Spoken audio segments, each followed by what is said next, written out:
वो धमकी दे रहा है कि ये सरकारी काम में बाधा दे रहे हो। मेरा बॉडीगार्ड गया उनको समझाने के लिए कि भाई आप लोग थोड़ा साइड हो जाइए, उस पे भी कुछ नहीं।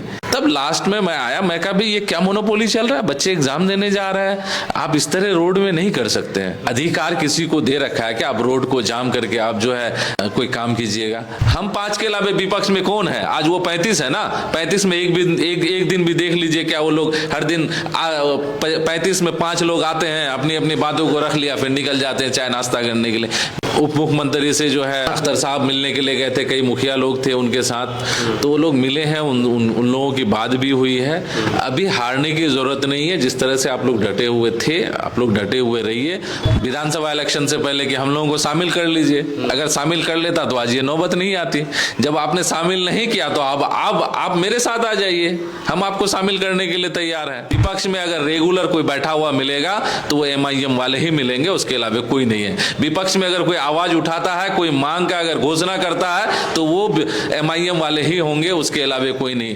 रोड बन रहा है, कंस्ट्रक्शन का काम हो रहा है, गाड़ियां नहीं मिल पा रही है टाइम पे, हमको जाम इतना है, आपका कोई व्यवस्था नहीं है, उसकी वजह से अगर मैं 1-2 मिनट लेट पहुंचा तो मेरी क्या गलती है? उस पर मेरे साथ कोई विचार नहीं किया जाता। ऐसी स्थिति में लोग बच्चे जान तक दे रहे हैं। उनको पता है कि CO घोंस ले रहा है, उनको पता है कि वीडियो काम नहीं कर रहा, उनको पता है कि मेरे यहाँ घुसखोरी चल रही है, उनको पता है कि मेरे यहाँ PhD में पानी नहीं आ रहा है, उनको पता है कि मेरे यहाँ नाला में जो है जाम पड़ा हुआ है, बाढ़ की स्थिति खराब है, डॉक्टर नहीं है, शिक्षक नहीं है, भवन नहीं है, सारी चीजें पता है। ICDS जो है घपलाबाजी कर रहा है, हर चीज पता है, लेकिन वो लोग बोलना नहीं चाहते हैं, क्या कि सरकार की किरकिरी हो जाएगी। और विपक्ष के मामले में बता दीजिए हम 5 के अलावा कौन बोलता है? स्वागत है आपका दोस्तों KDV लाइव में। मैं हूं फिरदौस गनी। मैं भी इस वक्त मौजूद हूं कोचादा भवन विधानसभा के विधायक जनाब सरवर आलम के निज आवास पर, और सर यहां मेरे साथ हैं। दरअसल बात है कि कुछ दिन से, शायद 1-2 दिन से ही सोशल मीडिया पर एक वीडियो काफ़ी तेजी के साथ वायरल हो रहा है, जिसमें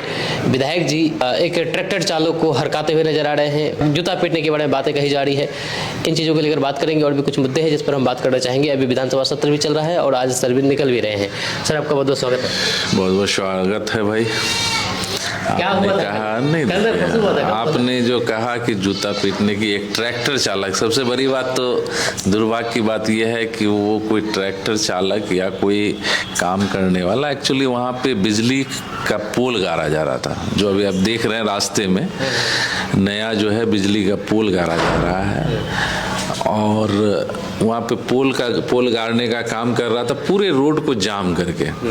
और उस वक्त एग्ज़ाम का, आपको पता ही है कि मैट्रिक का एग्ज़ाम चल रहा है, और उस एग्ज़ाम में बच्चे सही टाइम पे पहुँचे, उसके लिए मैंने DM को भी एक लेटर लिखा था, SP साहब को भी लिखा था, SDO को भी लिखा था कि भाई रास्ते में जाम नहीं होना चाहिए, क्योंकि बच्चे 1 मिनट तो छोड़िए, अगर 30 सेकंड लेट पहुँचता है तो इतने अत्याचारी हैं लोग कि दरवाज़ा तक नहीं खोल करके कि चलो भाई, क्योंकि अगर घुसने का प्रावधान 9 बजे है तो एग्जाम 9:30 बजे से स्टार्ट होता है, आधा घंटा का पीरियड फिर भी आपके पास रहता है। कोई बच्चा अगर 1 मिनट लेट से भी पहुंचे तो आप उसको ले लीजिएगा तो क्या जाता है, उसकी जिंदगी का सवाल है। ये तो हिटलर शाही फरमान हो गया ना। वही है, हम लोग इस चीज को लेकर के विधानसभा में भी हंगामा हुआ है। हम लोगों ने कहा कि इसमें प्रावधान होना चाहिए, जितने बच्चों का छूटा है, जितने बच्चों का एग्जाम छूटा है, तो कहीं ना कहीं भी आपकी व्यवस्थाएं खराब है, इसकी वजह से एग्जाम छूटा है। हम तो टाइम पे घर से निकल रहे हैं, हम तो 2 घंटा बिफोर निकल रहे हैं, रास्ते में इतना आपका वर्क चल रहा है, हर तरफ रोड बन रहा है, कंस्ट्रक्शन का काम हो रहा है, गाड़ियां नहीं मिल पा रही है टाइम पे, हमको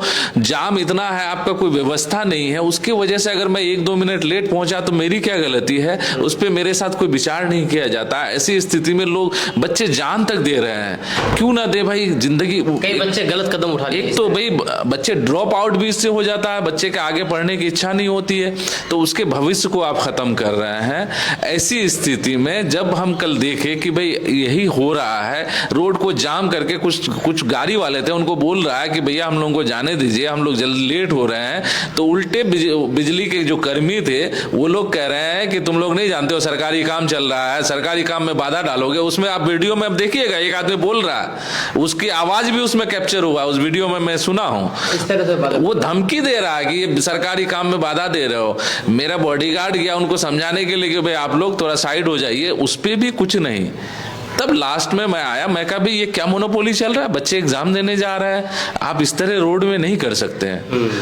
तो एक होता है बात करते करते हो जाता है, उसमें कोई बड़ी बात नहीं थी। लोग ये लेकिन बोल रहे हैं कि ट्रैक्टर चालक को नहीं बोलना चाहिए था, इस तरह मैं से वही बातें कह रहा हूँ कि देखिए ट्रैक्टर चालक नहीं, वहाँ बिजली के कर्मी की बात हो रही है, कोई पर्टिकुलर उससे जोड़ने की बात नहीं है। अब कोई आदमी, अभी मैं हूँ, मैं अगर स्टीयरिंग पे बैठ गया, अगर आप यहाँ से मुझे किशनगंज जाना है, मैं अपनी गाड़ी के स्टीयरिंग में बैठ गया, तो आप बताइए मुझे आप क्या कहोगे? आप मुझे क्या कहोगे? मेरे से अगर मस्तान चौक में एक घटना हो जाती है तो मैं अपने गाड़ी का चालक हूँ, ऑनर हूँ, या फिर मैं एक विधायक हूँ, मैं क्या हूँ? तो वही चीज है। अब कोई आदमी एक कर्मी है जो बिजली का पोल गाड़ रहा था, बिजली का पोल गाड़ रहा था, अब उसमें तो किसी के सर पे लिखा हुआ नहीं होता ना कि ये कर्मी है, ये पदाधिकारी है, या मजदूर है, ये इसका घर फलना जगह है, कौन कहाँ से, इसमें तो कुछ लिखा हुआ नहीं। मैं व्यवस्था की बात कर रहा हूँ, व्यवस्था खराब थी, मैं वहां पे 2-4 शब्द बोला, ये बात है। अब व्यवस्था को तो सुधारना है भाई। रमजान का दिन है, ऊपर से इतने लोग आते जाते हैं रास्ते में, ये कहीं से भी अधिकार किसी को दे रखा है कि आप रोड को जाम करके आप जो है कोई काम कीजिएगा? आज एक अगर मैं अपनी अधिकार को मांगने के लिए आज रोड पे आ जाऊं, अगर रोड जाम कर दूं तो न जाने कितने पदाधिकारी आकर के मेरे पे कितना FIR कर देगा। लेकिन कोई कर्मी क्या वो रोड को जाम करके आप पुल का या रोड का काम करा सकते हैं? ऐसा कुछ नहीं। कोई इसका विरोध भी कर रहे हैं आपके बयान का, तो कोई समर्थन भी कर रहे हैं। चलिए, उससे कोई फर्क नहीं पड़ता है, पॉलिटिकल लाइफ में ऐसी चीजें होती रहती है। हुआ था ये घटना? ये एक्चुअली हुआ था आपका मस्जिदगर और बगलवाड़ी के बीच में। अच्छा। आप भी फंसे थे क्या? नहीं, मैं फंसा नहीं था, मैं आ ही रहा था, मैं आ ही रहा था उसमें। लेकिन जाम लगने की मतलब जाम लग गया था, एक साइड से पूरा जाम था, एक साइड से मैं साइड से वहां तक पहुंचा। जैसे होता ना कि भाई एक रोड है तो आने के साइड में आपका जाम रहेगा, लेकिन राइट साइड आपका खाली रहेगा। तो मैं राइट साइड से आया कि भाई आखिर जाम क्यों लगा, ये तो पूरा फ्री रास्ता है, या जाम लगने का कोई चांसेस नहीं, तो मैं रॉन्ग साइड से वहां तक पहुंचा था। अच्छा, तो जिस साइड पर काम हो रहा था उस साइड में उस साइड में मतलब एक इस साइड जाम लगा था, एक उस साइड जाम लगा था, दोनों का जो साइड लेफ्ट राइट साइड होता वो खाली था। लोग कह रहे हैं कि विधायक जी को एक्शन लेना चाहिए था, बोलना नहीं चाहिए था इस तरह से। उसमें एक्शन क्या लेना होता है? बोले बिना बोल के कैसे एक्शन ले सकते हैं? विधानसभा में आवाज उठाइए, मतलब कि विभाग शाम को लेकर के मैंने क्या कहा, मेरे पास आवेदन होगा, आप देख लीजिए मेरे फेसबुक पे जाकर के, मैंने अपलोड किया। SP और DM से बड़ा कोई होता है क्या जिला में? मैंने SP साहब को लिखा है, DM साहब को लिखा है, SDO को लिखा है, आप देख लीजिए। उसमें मेरे फेसबुक ID पे डाल देख कर आप पता लगा लीजिएगा कि मैंने वो जगह को भी पर्टिकुलर बोल दिया कि इन जगहों पे जाम लगता है, जाम की समस्या होती है, बच्चे को लेट ना हो इसके लिए आप लोग अपना जो भी है ट्रैफिक व्यवस्था को बनाए रखिए। अच्छा, इस ट्रैक्टर चालकों द्वारा कुछ दिन पहले धरना प्रदर्शन भी किया था कि उनके साथ प्रशासन द्वारा काफी ज्यादती की जा रही है, और आप जैसे भट्टा वालों के मतलब कि भट्टा में काम जब करते हैं तो उसके बाद जब ट्रैक्टर चालक को प्रशासन पकड़ लेता है तो फिर आप जैसे लोग भट्टा वाले आगे नहीं आते हैं उनको बचाने के लिए, ये भी गुस्सा था कुछ? देखिए, वो सारी कोई बातें नहीं है, काम हर आदमी काम करता है। अब ट्रैक्टर को लेकर के आप जाइए विधानसभा में, मैंने 2 क्वेश्चन उठाए, अख्तर साहब को मौका मिला, वो भी उनके लिए क्वेश्चन उठाया है। अभी फिलहाल माइनिंग पे बात होनी थी, उस दिन भी हुआ है। कल हम लोगों की जो है दिशा की बैठक भी, उसमें भी बात हुआ है। उनके पक्ष के लिए तो हम लोग हमेशा अपनी बातों को रखते हैं कि भाई सरकारी मिट्टी पे अधिकार सिर्फ ये 4 लेन रोड वाले का नहीं है।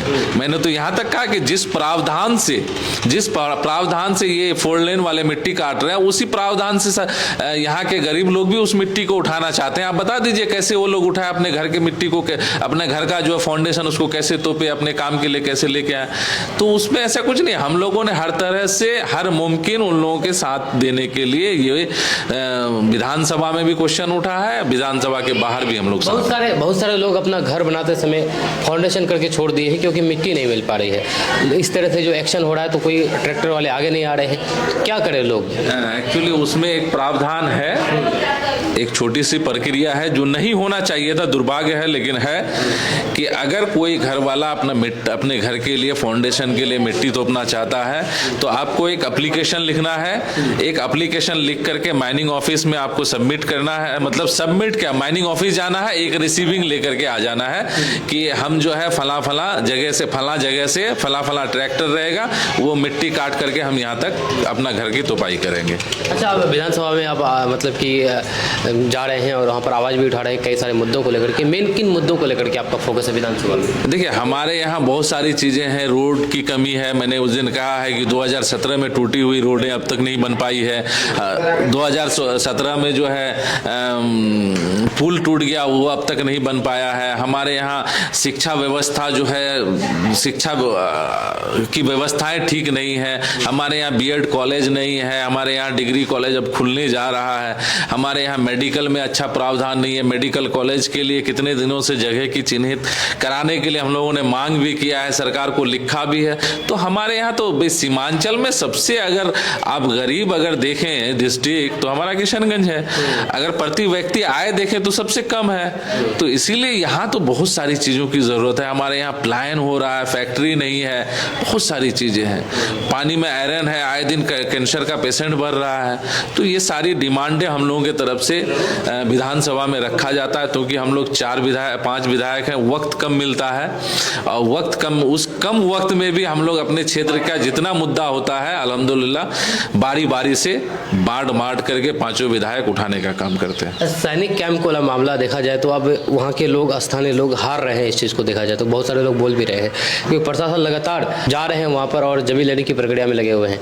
विधायक जी क्या कर रहा है? देखिए, अभी अनफॉर्चुनेट है कि हम लोगों ने ध्यान आकर्षण एक होता है इसमें विधानसभा में, उसमें हम लोगों ने डाला था। लेकिन ध्यान आकर्षण में चूंकि स्पीकर का उसमें पूरा पावर होता है कि किस में बात हो सकती है, किस में नहीं बात हो सकती है, तो हम लोगों की बातों को नहीं रखा गया। मैंने क्वेश्चन किया तो क्वेश्चन का जवाब नहीं आया। फिर मैंने 0 आवर में डाला। फ्राइडे को मेरा नंबर आने वाला था, लेकिन 2 नंबर की वजह से छूट गया। इंशाल्लाह मंडे को 0 आवर में फिर इस बात को मैं रखूंगा। और मैं वहाँ के लोगों से कहना चाहता हूँ कि देखिए, अभी तक आप जीते हुए हैं। जब तक आपको नोटिस नहीं मिलता तब तक आप जीते हुए हैं। आपको हारने की जरूरत नहीं है। जिस तरह से हम लोगों को काम करना है, हम लोग उस हिसाब से काम कर रहे हैं। अभी चूंकि फ्राइडे को मुझे आना था और उप मुख्यमंत्री से जो है अख्तर साहब मिलने के लिए गए थे, कई मुखिया लोग थे उनके साथ, तो वो लोग मिले हैं। उन लोगों की बात भी हुई है। अभी हारने की ज़रूरत नहीं है। जिस तरह से आप लोग डटे हुए थे, आप लोग डटे हुए रहिए। हम लोग अपने हिसाब से सारे लोग, चाहे वो MP साहब हो, हम लोग हों, अख्तर साहब हो, सारे लोग लगे हुए हैं। देखिए, इंशाल्लाह कुछ ना कुछ व्यवस्था है। कल भी इस बारे में बात हुई थी तो SDO साहब बोल रहे थे कि वैकल्पिक अगर व्यवस्था की बात हो रही है तो कहाँ पे कराया जाए, थोड़ा सा हम लोगों को उसमें नॉलेज में दीजिए आप लोग भी। तो हम लोगों ने बताया है कल कि कहाँ कहाँ आप जा सकते हैं। देखिए उस पर क्या बात हो रही है। अच्छा, आपने अभी कहा कि विधानसभा अध्यक्ष जो है वो मतलब नहीं सुन रहा है इस चीज़ को लेकर के, और आप सभी विधायक मिलकर के विधानसभा सदन के बाहर भी कई मांगों को लेकर के बैनर पोस्टर लेकर के प्रदर्शन भी किया। तो क्या लगता है कि MIM के विधायकों की नहीं सुनी जा रही है या फिर सीमांचल को नजरअंदाज किया जा रहा है? छोड़िए ना, मैं कह रहा हूँ MIM की तो छोड़िए। मैं उस दिन एक चीज और कहा था, शायद किसी लोगों ने गौर नहीं किया। जब क्वेश्चन आवर होता है तो सबसे ज्यादा अपने क्षेत्र के जो मुद्दे होते हैं वो पक्ष वाले ही उठाते हैं कि मेरे यहाँ ये नहीं हुआ, नाला नहीं बना, गड्ढा नहीं बना, ये हो गया, वो हो गया। लेकिन जब सरकार के अभिभाषण की बारी आती है, जब सरकार का जवाब आता है, उस पर जब पक्ष विपक्ष की बारी आती है, जब उस पर बोलना होता है कि भाई आपने इस चीज में कमी की है, तो एक भी पक्ष वाला, एक भी सत्ताधारी देखिएगा कोई उसका जो विरोध करते हुए नजर नहीं आएगा। सारे लोग जो है उसके जो है मुख दर्शक बने रहते हैं और तारीफ के पुल बांधते रहते हैं। तो ये क्या है? सत्ता के साथ है, उनको पता है कि CO घोंस ले रहा है, उनको पता है कि वीडियो काम नहीं कर रहा, उनको पता है कि मेरे यहाँ घुसखोरी चल रही है, उनको पता है कि मेरे यहाँ PhD में पानी नहीं आ रहा है, उनको पता है कि मेरे यहाँ नाला में जो है जाम पड़ा हुआ है, बाढ़ की स्थिति खराब है, डॉक्टर नहीं है, शिक्षक नहीं है, भवन नहीं है, सारी चीजें पता है। ICDS जो है घपलाबाजी कर रहा है, हर चीज पता है। लेकिन वो लोग बोलना नहीं चाहते हैं, क्या है कि सरकार की किरकिरी हो जाएगी। और विपक्ष के मामले में बता दीजिए, हम 5 के अलावे कौन बोलता है? हम 5 के अलावे विपक्ष में कौन है? आज वो 35 है ना, 35 में एक दिन भी देख लीजिए, क्या वो लोग हर दिन 35 में 5 लोग आते हैं, अपनी अपनी बातों को रख लिया, फिर निकल जाते हैं चाय नाश्ता करने के लिए। विपक्ष में अगर रेगुलर कोई बैठा हुआ मिलेगा तो वो MIM वाले ही मिलेंगे, उसके अलावा कोई नहीं है। विपक्ष में अगर कोई आवाज उठाता है, कोई मांग का अगर घोषणा करता है तो वो MIM वाले ही होंगे, उसके अलावा कोई नहीं। अगर हम लोग मंत्री को चाहे बहला फुसला करके हो या मजबूर करके हो किसी भी तरह से अगर घोषणा करवाते हैं तो हम ही लोग करवाते हैं। विधानसभा में जब भी मिला है तो एमआईएम के विधायक के ही नाम का घोषणा हुआ है। लास्ट सवाल ये है कि एमआईएम अभी राज्यसभा चुनाव को लेकर के एमआईएम यहाँ पर देखा जाए तो किंग मेकर की भूमिका में है एक सीट को लेकर के, तो एमआईएम किधर जा रहा है, एनडीए की तरफ या फिर इंडिया की तरफ? क्योंकि अख्तर उलमान साहब ने कहा है कि हम किसको सपोर्ट करते हैं ये मायने नहीं है, हमको कौन सपोर्ट करता है ये मायने है। आपका क्या कहना है? एक चीज है कि ये सारी चीजों को शीर्ष नेतृत्व तय करता है। बैरिस्टर असदुद्दीन अवैसी साहब, अख्तर उलमान साहब, वो लोग तय करेंगे कि हम किसके साथ अलायंस करेंगे या किसको हम लोग राज्यसभा भेजेंगे, किसको हमें वोट करना है। वो जो तय करेंगे उसका फैसला वो लोग करेंगे, हम लोग जाएंगे उस लंबे करेंगे। एमआईएम अपना उम्मीदवार उतार सकती है? भैया क्यों नहीं उतार सकती है, एकदम उतार सकती है। हम लोग तो गए थे विधानसभा इलेक्शन से पहले कि हम लोगों को शामिल कर लीजिए। अगर शामिल कर लेता तो आज ये नौबत नहीं आती। जब आपने शामिल नहीं किया तो अब आप मेरे साथ आ जाइए, हम आपको शामिल करने के लिए तैयार हैं। आगे आपको अगर फायदा चाहिए तो हमारे साथ आ जाइए। हमारा एमएलसी सिर्फ समर्थन का शामिल या फिर मतलब गठबंधन ऐसे करना हो, आप हमारे पास आ जाइए, जितने विपक्ष के हैं। हमारे एक आदमी को जो है आप राज्यसभा भेज दीजिए, आपके तो बहुत सारे हैं राज्यसभा में। एमआईएम का भी कोई उठाने वाला होना चाहिए ना, बैरिस्टर का साथ देने वाला एक आदमी होना चाहिए ना। तो भाई यहीं से शुरुआत कर लेते हैं, आगे मौका मिलेगा आपके लिए, हम लोग खड़े रहेंगे। अंत में ये बताइए, अभी कुछ दिन में सेशन बाकी है, किन मुद्दों को लेकर के जा रहे हैं सेशन में? अभी देखिए सेशन बाकी है, हम लोगों के जितने सवालात थे सबका जवाब नहीं आया है। जवाब आने के बाद उसके बाद फिर हम लोगों ने कई मांग रखा है, जैसे कोचाधामन 30 पंचायत है और 30 पंचायत में यहाँ पे जो है एक ब्लॉक जो एकदम लास्ट छोर में है, लोगों को काफ़ी परेशानी हो रही है। तो कन्हैयाबाड़ी को हम लोग मिनी ब्लॉक बनाने के लिए प्रस्ताव दिए हैं। किशनगंज में हम लोगों ने कहा है कि एक अतिरिक्त सब डिवीज़न होना चाहिए, उसके लिए एक डिमांड है। उसके अलावा हमारे यहाँ जो कटाव से बाढ़ में जो सबसे ज़्यादा परेशानी हो रही है उसको लेकर के हम लोगों के यहाँ मुद्दा है। हम लोग के यहाँ जो है डॉक्टर्स की जो कमी है उस पर बात होनी है। तो ये कुछ मुद्दे हैं, ये सारी चीज़ों को। और शिक्षक के मामले में हम लोगों ने जो है यहाँ कहा है कि हमारे यहाँ जो जितने अपग्रेड हाई स्कूल हैं उनके पास पर्याप्त मात्रा में टीचर नहीं है, तो उस पर भी बात होनी है। हालांकि उन लोगों ने कहा है कि TRA-4 की बहाली होगी तो दे दिया जाएगा, लेकिन फिर भी हम लोगों ने मांग किया है कि तत्कालीन व्यवस्था को सुधारने के लिए आप यहाँ पे टीचर और क्या कहते हैं कि डॉक्टर्स की व्यवस्था कम से कम करा दीजिए। बहुत बहुत शुक्रिया विधायक सरवर आलम साहब। इस वीडियो को यहाँ पे एंड करते हैं, मिलते हैं नेक्स्ट वीडियो के साथ। जय हिंद, जय भारत।